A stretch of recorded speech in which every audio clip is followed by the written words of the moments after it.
Welcome to Samba Samba. Enjoy the video. You'll start by confirming hardware.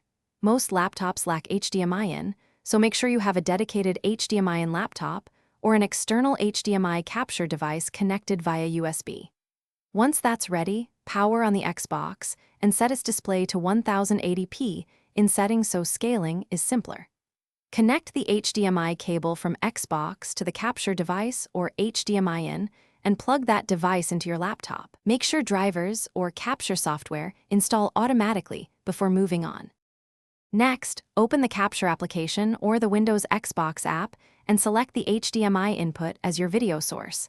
This is why we used a capture device or HDMI in port. Configure resolution to match the Xbox output and choose 60Hz if you want smooth motion. Lower to 30Hz only if performance demands it. If colors look off or frame drops occur, turn off HDR on the Xbox because many capture devices cannot pass HDR correctly and will produce a blank or to finish, set the capture preview to full screen and route audio either through the laptop or directly from the Xbox headset. This avoids double audio. Test controller responsiveness and enable any low latency or game mode settings on the capture device and monitor to reduce input lag.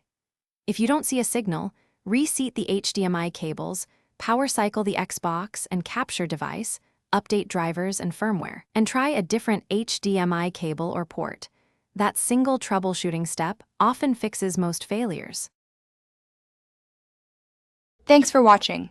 Consider subscribing if we helped you.